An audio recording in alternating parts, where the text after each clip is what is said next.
There are many routes to radicalization: prisons, universities, places of worship, people's homes.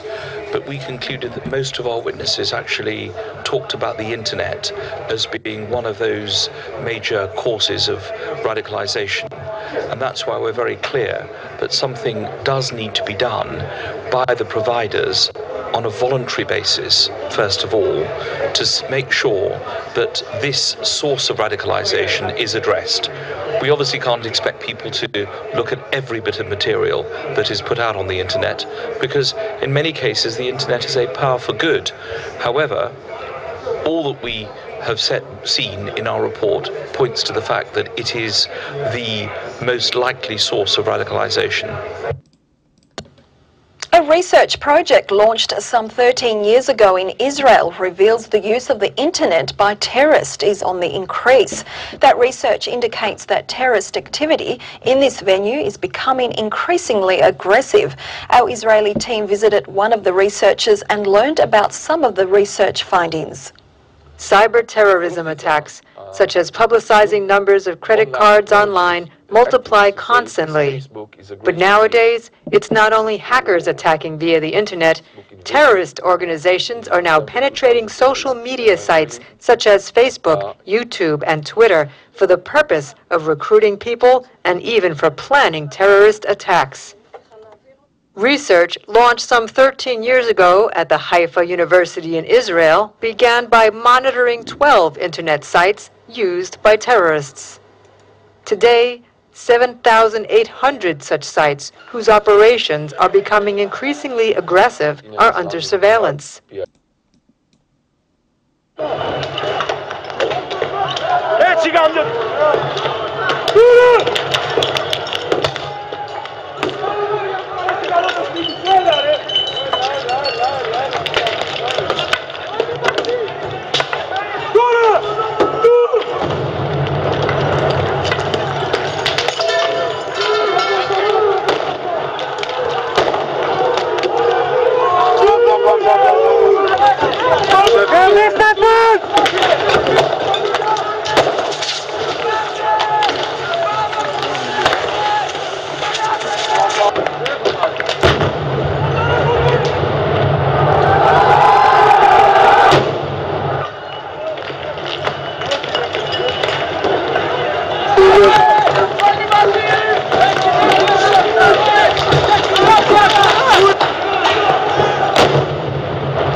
Looking for national support. For 9 days, Peruvians drove, walked and marched hundreds of kilometers to reach the capital to demand protection of their water sources. We will defend our water with our lives. They took their claims to Congress, looking to change the constitution. They say water should be considered a fundamental human right. We want to modify the laws to preserve the natural fountains forever. And we want to stop the use of cyanide and mercury. That must end. For 2 months, protests went from negotiations to violence as tensions rose at the heart of a government-backed gold mining project that would use large water reserves. Experts say these kinds of projects affect the whole ecosystem. These people are not alone. Their claim is now resonating among other communities around the country, which are now rising against mining operations to protect their water supplies.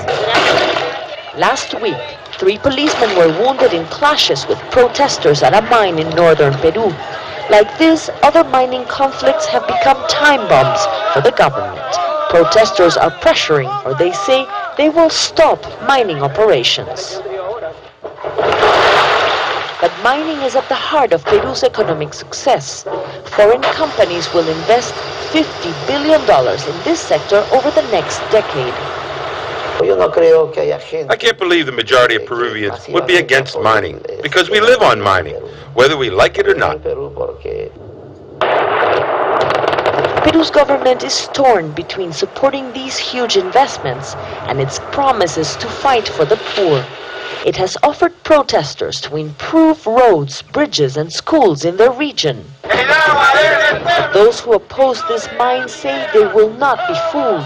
They believe most Peruvians will support their claims because they say water is worth more than gold. Mariana Sanchez, Al Jazeera. As a warning to our viewers, this next story contains graphic imagery. A teenage girl has become the latest in a series of Tibetans to set themselves on fire to protest Chinese communist policies in Tibet. 18-year-old Tenzin Choiden was a nun at a Buddhist religious institution in the heavily Tibetan Aba region of Sichuan province. Tenzin is believed to have died from the severe burns she sustained during her protest, according to a report by the UK-based NGO Free Tibet. The organization estimates that 18 nuns, monks, and laypeople have engaged in similar self-immolation protests over the past year, with 12 resulting in deaths. Some of the self-immolators have carried pictures or made statements supporting Tibet's exiled religious leader, the Dalai Lama, who has expressed distress over the current protest movement. Hello everyone, welcome to Global Government News. Today is Monday, February 13th, 2012, and I'm Darko. My website is ggnonline.com. That's ggnonline.com, and on YouTube it's ddarko2012.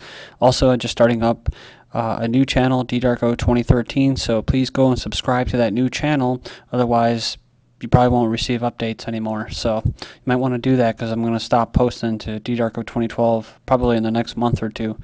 Alright, Tibet protesters arrested in U.S. amid China visit. So this is a big deal right now with Tibet. It says here, police on Monday arrested activists who unfurled a banner reading "Tibet will be free" on major Washington bridge during a closely watched visit by China's leader in waiting. Said officers briefly took 4 people into custody, i.e. they were probably abducted, after they rappelled down the Arlington Memorial Bridge, which connects Virginia and Central Washington's National Mall, to hang the banner. Police said the 4, 2 of whom were taken by a police boat as they dangled down the side of the bridge over the Potomac River, were arrested on charges of trespassing, U.S. Park Police spokesman said. Says here they were later released after being issued citations with fines of about $250 each for trespassing and disorderly conduct. So it just goes to show you who the law protects in this place I call hell. It says Tibet officials prepare for war. Moving down here, it says officials in the Tibet Autonomous Region have been ordered to recognize the grave situation and maintaining stability, and to ready themselves for a war against secessionist sabotage months before a major plenary session of the Communist Party of the Dalai Lama clique has claimed they might carry out some schemes to wreck the upcoming Tibetan New Year, which falls on February 22nd this year, according to Zoo. So what are some of those schemes that could wreck the Tibetan New Year? Well, they can set themselves on fire to try to tell people that they're not free. That may be a little bit of a problem for selling little gifts and trinkets, right? It's good for the economy, tourism. Bolivian president says NGOs spy on his country for the United States. Says here, Bolivian President Morales has said that a number of non-governmental organizations, or NGOs, are spying on his country for the United States. He goes in there and he says that some of the NGOs that work for local philanthropic groups are the 5th column of espionage in Bolivia. I'm convinced that they are the system of espionage. He was also quoted as saying some countries, especially the United States, through USAID, a U.S. Agency for International Development, give money to some NGOs. Why? So these NGOs will be accountable to the foreign governments, he added. Morales, who had become the first indigenous leader of Bolivia in nearly 500 years after his inauguration in 2006, has many times accused NGOs of clandestinely working for Bolivia's enemies, conspiring against the country. And you saw that video of Peru in the mining. I mean, that's how it is down there. It's just you get these guys that are just basically globalists, and they're selling their people out. They're selling them down a polluted river. This is from the Washington Times. USAID's role in covert work questions says here, CIA chief promises spies new cover for secret ops, says it was part of the Kennedy Frontier government agency to work with developing countries around the world and spread democracy in the process.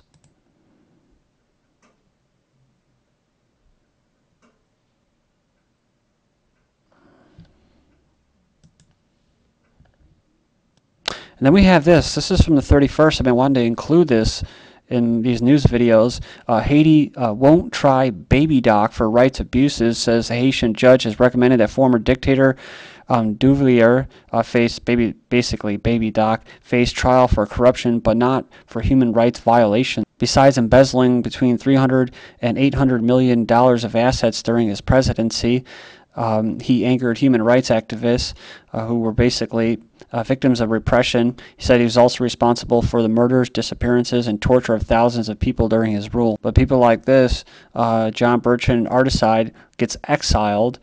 President wants to return to Haiti after the HARP-induced earthquake and eugenics operation that started.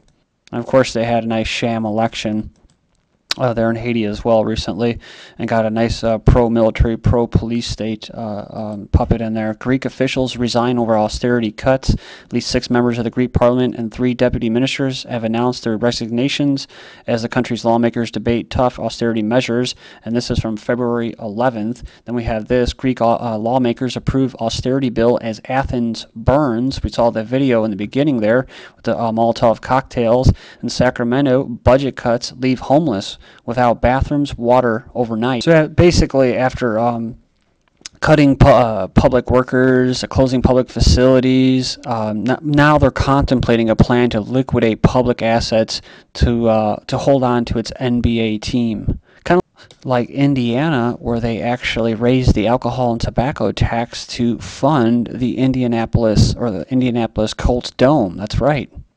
We have foreclosure deal to spur new wave of U.S. home seizures and help heal markets. So it's finally going to help heal markets, right? That's because they've been what? Bank of America and all of them have been holding off on the foreclosures because they, quote, would go insolvent, as if they're not already insolvent. Now they're finally going to process them, and then people are going to get kicked out here in the dead of winter. Mortgage settlement is just another stealth bank bailout. Another bailout for giant banks. Homeowners get hosed again. Go and check that out. Links will be posted in YouTube's video description. Rahm Emanuel of his own little mega communist city says he favors reduced pensions for current city workers, not just new hires. He's also a big promoter of gun control and all that, trying to get gun registration going. Britain slashes spending. Oh yeah, he's also opening up like a little fusion center in some neighborhoods. Britain slashes spending, raises retirement age. And that was 2 years ago, after the bankers basically stole a lot of money and then the taxpayers paid for it. Loneliness worse than smoking, says. So now these people, which are basically kind of a lot of them are victims, are what? They're supposed to live with it. You're supposed to be told that you're going to work into your 80s, 90s until you drop dead. And by the way, you're not going to get that pension, and we're going to raise your taxes. And it's one of the biggest fears of humans. This is a study for advertising is what? Is death. So they always try to promote youth. So it says here, and it goes on, it says being lonely in old age will propel you to the grave quicker than smoking. A senior Downing Street advisor said as part of an effort to encourage people to retire later. You like that? But don't worry, they have something for when you do finally croak. The first mobile euthanasia unit will be launched next month. The cruelty of a carer, a judge jails worker who in prison Alzheimer's suffers in bedrooms, scared 97-year-old in the dark as punishment at patients and tied one to a chair with a blanket. So instead of saying that this individual is very sick, and just another example that our society is just messed up, they say, what? Oh, he has too short a fuse, so he has anger management to be a carer. But that's not the first case. Remember last November, police, 2 Georgia caregivers waterboard 89-year-old woman. And don't complain about the healthcare system, because overzealous doctor reports parents to social services because they complained about their sick son's care. Furious mothers lash out over sordid male strip show organized to raise money for a primary school. Sounds similar to the Minnesota story where the principal authorized what? A kissing contest. Between who? Oh, between mothers and daughters and sons. That's right, family members. Fury after girls are given contraceptive implants without parental consent. And This is GGN, and I'm Darko.